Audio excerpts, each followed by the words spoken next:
Yeah, this torch is ridiculously bright. It's just absolutely insane. I think it's quite misty now. A lot of moisture in the air.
The hand's not even in contact this time. No, it's just the balance of that is what it is. Yeah.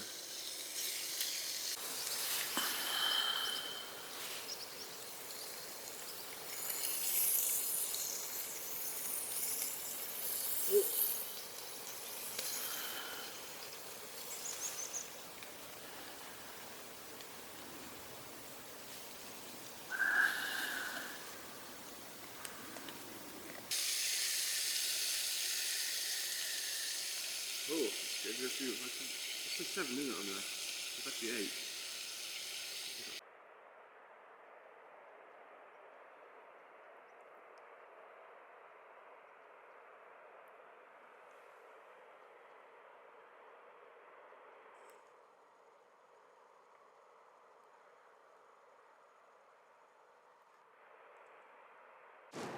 Hi, welcome to the channel. You're joining me on a glorious morning in South Wales. We're actually in Kenfig Dunes.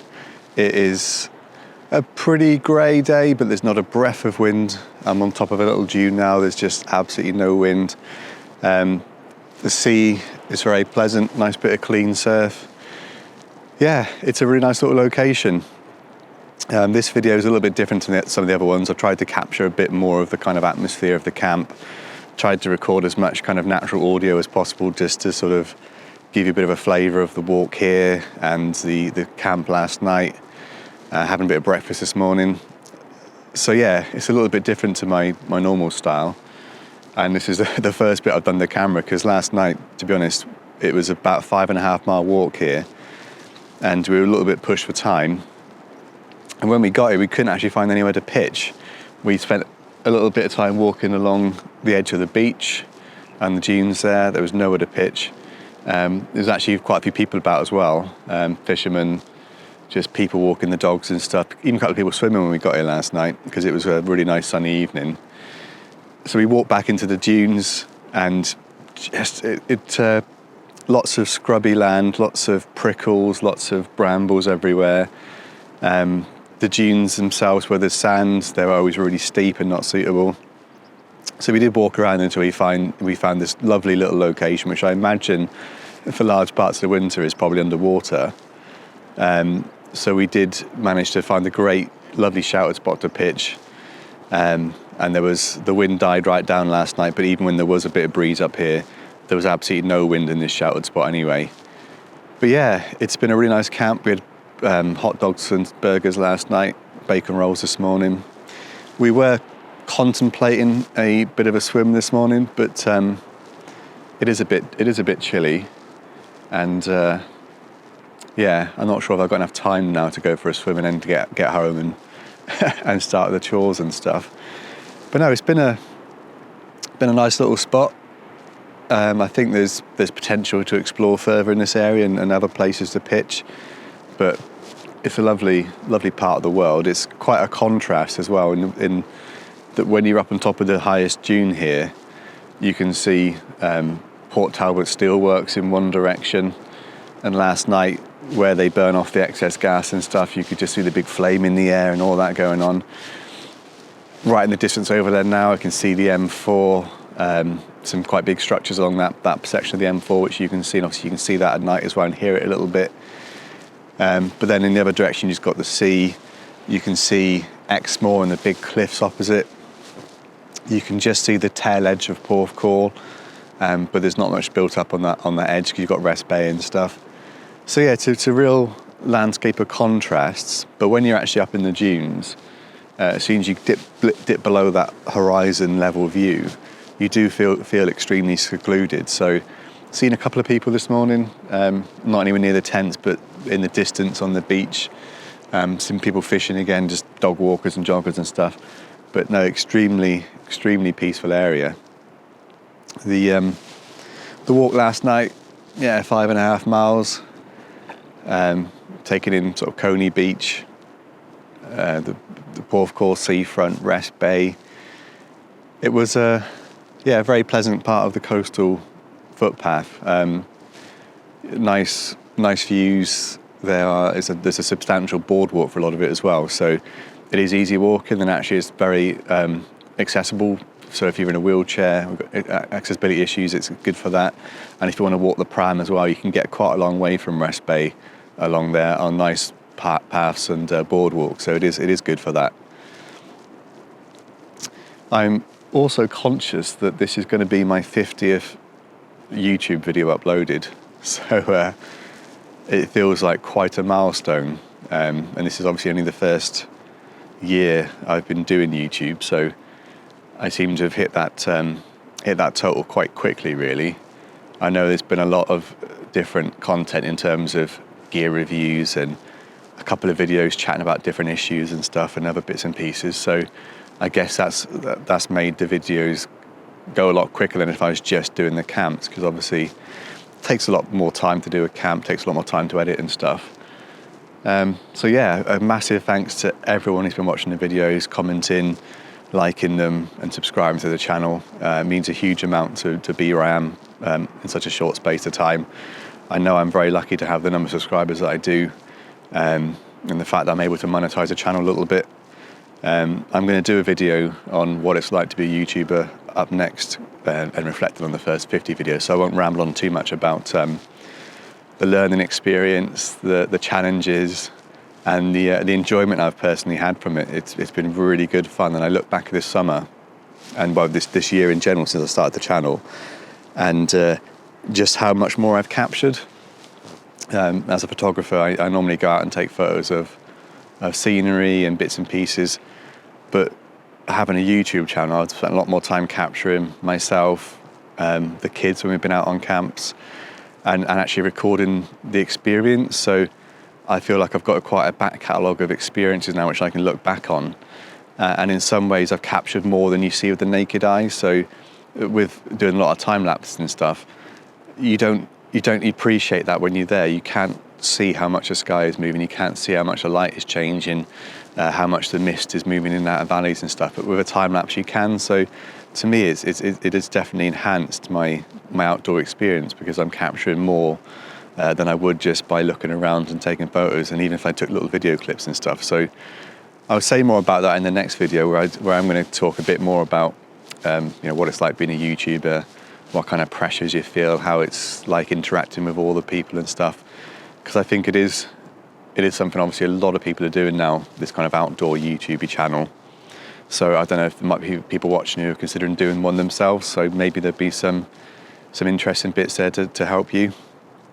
But I think now it's time to start packing away the gear and get the tent taken down. It's extremely covered in dew. I'm in the Robert Saunders Jetpacker. It's an interesting tent to sleep in, a bit more confined than it looks from the outside, but perfectly comfortable. And the only problem is at the top of the A-frame, where the two zips go up, there is a gap, a sort of a triangle gap. So I did have a couple of spiders in the tent as well overnight, but only like the bloody long legs. It wasn't anything too horrific. I couldn't completely cope with that. Wasn't too bad. But no, let's go and get packed away, and I'll show you one bit of new gear I bought, which made last night a bit warmer for me.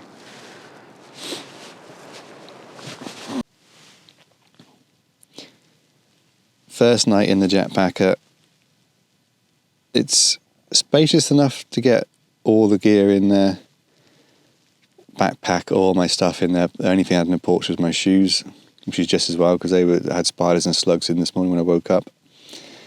But you can see it's a bit saggy in areas. I haven't properly got the inside sorted out yet. So I did have a bit of dampness on my sleeping bag at the bottom. And I did have quite a bit of contact with the side wall of the tent as well, and got a little bit of dew through the inner material. So yeah, it's not the most spacious tent to sleep in just because of the design.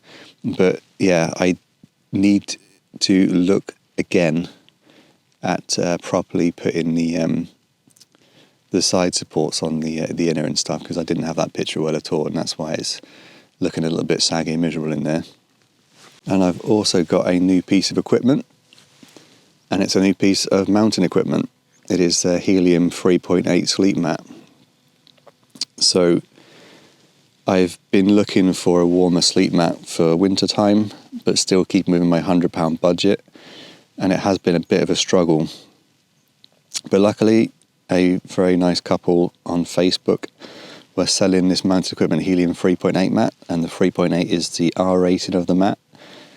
So it was, I think it's like £80 or £85 RRP, and I paid £25 from Facebook, brand new with tags. I bought it yesterday and already got out for a first camp with it. So the reason I used it last night is it was pretty chilly last night, but I figured that my normal cheap Mountain Warehouse mat has got absolutely no R value rating at all. So it's been making my sleeping bags colder than they should be. So last night with this mat, my OBX EV Fathom 200, I was really toasty warm and wanted to put my thermal leggings and top on. I couldn't be any warmer. So the sleep mat definitely helped. Didn't feel any coldness from the ground at all. Whereas with the Mountain Warehouse one, even on mild nights, you do feel the cold from the ground. So yeah, good purchase. It's not too heavy. It's not too bulky. Self-inflating. So yeah, that's going to be my go-to autumn and winter mat now when I'm on a budget camp.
no trace that we've been here, just some slightly flattened grass.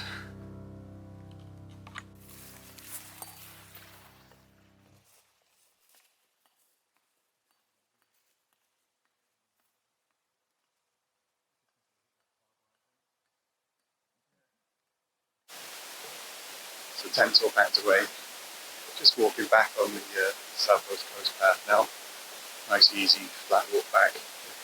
We'll hit rest day, not too long.